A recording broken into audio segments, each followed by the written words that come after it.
In the heart of a small African town, where the dusty red roads curled like sleeping snakes, and the air carried the scent of roasted maize and fresh rain, stood a humble corner shop, its mud brick walls painted a fading shade of blue, with a wooden sign that read in hand-painted letters, Mama Zuri's Place. And though it looked like any other shop from the outside, selling sugar, soap, maize flour, and candles, to me it was more than a shop. It was a safe haven where the walls seemed to listen, and the shelves, lined with jars of sweets and bottles of oil, seemed to whisper back my secrets, for it was there, in the quiet hum of daily life, that I found myself confessing pieces of my heart I could not dare to tell another soul. And Mama Zuri, the woman who owned it, a strong black African mother with kind yet watchful eyes and skin that glistened like polished ebony, always seemed to know when my heart was heavy, her smile a comfort, and her silence an invitation for me to speak. And so it became a ritual, each evening after the sun painted the sky orange and purple, that I would push open the creaky wooden door and step into the soft dimness of the shop, where the air smelled of spices and the faint hum of a radio played songs of love and longing, and as I walked between the narrow aisles, brushing my fingertips against sacks of beans and baskets of mangoes, I would feel my chest tighten, ready to spill the truths I had carried all day, truths about the loneliness that wrapped around me like a second skin, about the fights at home that left me staring into the night sky searching for answers, about the dreams I feared would never bloom because life in our little town often crushed dreams before they could even take root, and Mama Zuri, never rushing me, would pour steaming hibiscus tea into a cracked white cup and motion for me to sit on the wooden stool near the counter. And as I spoke, my voice trembling at first, but growing steadier with her gentle nods, I could feel the weight lifting, not because she gave me solutions, but because she allowed me to be heard, and in a world where being heard felt like a luxury, her shop became my confession room, her presence my unspoken prayer, and sometimes I would cry, my tears landing on the wooden counter, and she would reach out, her hand rough from years of labor, to cover mine and whisper, "Child, your heart is strong. Do not let the world convince you otherwise." And in those words I found the strength to endure to return home and face the silence of my family's hut, the unspoken disappointments between my father and mother, the siblings who seemed too busy with their own struggles to notice mine. And though the nights were long, the corner shop gave me a piece of light I could carry back with me, and so day after day, the confessions grew, from the small fears of failing a test at school to the larger fears of not knowing who I truly was. And Mama Zuri listened to them all, her eyes sometimes shining with tears of her own, for she too carried secrets I could tell, though she never spoke them. And sometimes when the shop was quiet and no customers came, she would hum a lullaby in a voice deep and soothing, a song her own grandmother once sang to her, and I would close my eyes, letting the melody wash over me, feeling for a moment as though the world outside could not touch me. And yet even in this sanctuary, the reality of life was never far, for the shop was also a witness to the struggles of our community, to the fathers who came to buy bread, but whose tired eyes told stories of fields that yielded little to the mothers who counted every coin twice, afraid it might not be enough, to the children whose laughter masked empty stomachs, and in witnessing them, I realized my confessions were not mine alone, that each person who stepped into Mama Zuri's shop carried their own burden, and perhaps that is why the shop seemed to breathe with us, to hold us together in our quiet confessions. And one evening, when the rain poured heavy against the tin roof and thunder shook the walls, I told Mama Zuri of the dream I had kept hidden, that I wanted to leave the village one day and become a writer, to put into words the stories of my people, the love, the pain, the hope that lived in us. And I feared she would laugh or tell me it was foolish, but instead she placed a hand over her heart and said, "Then you must write, child, because stories are what keep us alive." And I wept, not from sadness, but from the deep relief of being seen, of being believed in. And that night, as I walked home under the soft patter of rain, the corner shop glowing behind me like a lantern in the dark, I felt for the first time that my confessions had not just been heard, but had been transformed into a seed that might one day grow into something greater than myself. And though I knew the road ahead would be long, I also knew I would keep returning to Mama Zuri's shop to whisper my truths into the listening walls, to drink the tea that warmed not just my hands, but my soul, and to remind myself that even in the quietest corners of our little African town, hope could still take root if only someone cared enough to listen. The weeks after my confession about wanting to become a writer brought a change in me that even I could not explain. For every step I took toward Mama Zuri's shop felt lighter,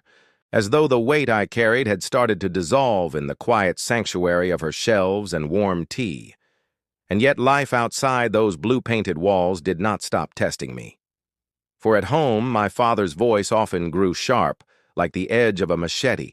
his frustrations spilling over from the farm that had not yielded enough maize to feed us through the coming season. And my mother, though gentle in her words, carried a silence heavy enough to suffocate, her eyes always distant, as if her spirit had wandered somewhere my hands could never reach. And my siblings, too, were caught in their own battles, leaving me alone in a house that felt less like a home and more like a shadow. And so I turned more and more to the corner shop where Mama Zuri became my anchor, listening as I poured out not only my fears, but also my small triumphs, like the day I wrote my first story on a piece of old school paper. A story about a boy who found hope in the most unexpected places. And though the words were rough and the lines uneven, Mama Zuri held the page with both hands as though it were a treasure, her eyes glistening as she said, "Never doubt the power of your voice, child." And in her smile, I found the courage to write again and again until the pages filled a small box she gave me, telling me to keep every story. For one day, the world would need to hear them. But not all days were filled with hope. For one afternoon, the shop became more than a listener. It became a battlefield of truths I had long avoided when I walked in and found my childhood friend, Kweku, standing by the counter, his face tight with worry as he whispered to Mama Zuri about leaving the village, about crossing the borders in search of a life where hunger and hopelessness did not follow his every step. And when he saw me, his eyes burned with the question he did not dare ask. Would I join him? Would I risk everything for a dream we both secretly held? And my heart pounded because for years I had dreamed of leaving too,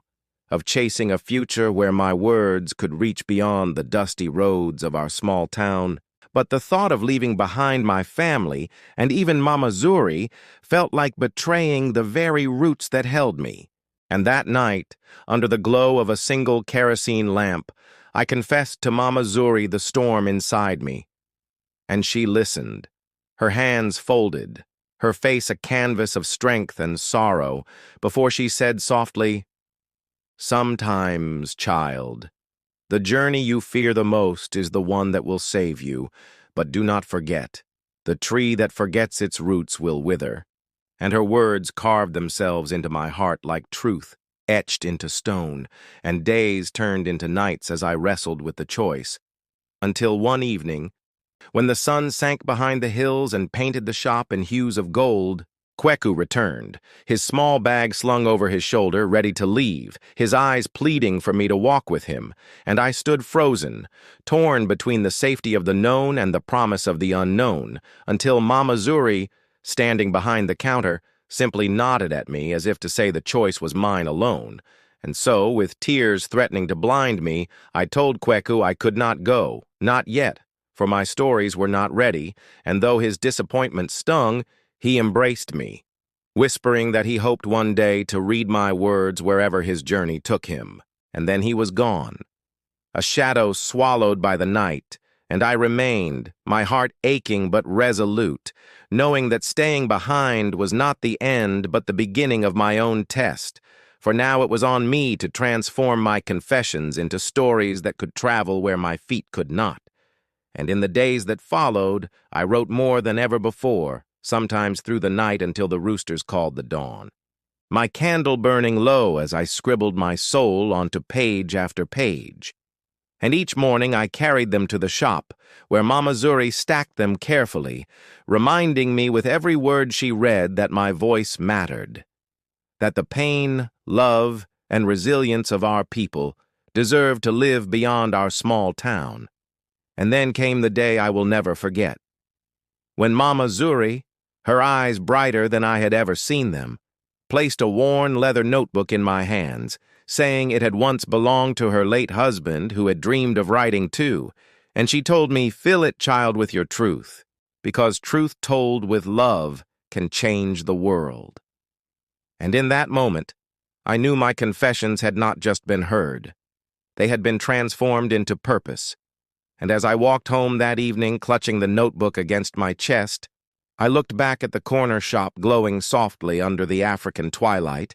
and realized it was no longer just a place where I confessed my fears, but the soil where my dreams had been planted, nurtured, and set free to grow. And though I still feared the road ahead, I knew I was no longer the same, for I carried within me the courage to turn my whispers into songs the world could not ignore. And as I sat down that night to write in the notebook, the ink flowing steady and strong, I felt Mama Zuri's words echo through me, reminding me that even the smallest stories could move mountains, and that sometimes the bravest thing one could do was to speak the truth of their heart. And so I wrote, not just for me, but for Kweku, for my family, for every soul in our town who carried dreams too heavy to confess aloud, knowing that one day my words would travel far beyond the dusty roads of home, carrying with them the spirit of our people and the love that had kept us alive. And so the moral of my story, whispered to you as it was once whispered to me, is this: never underestimate the power of your voice, for even the quietest confessions, when spoken with truth and love, can echo far enough to change not only your life, but the lives of many.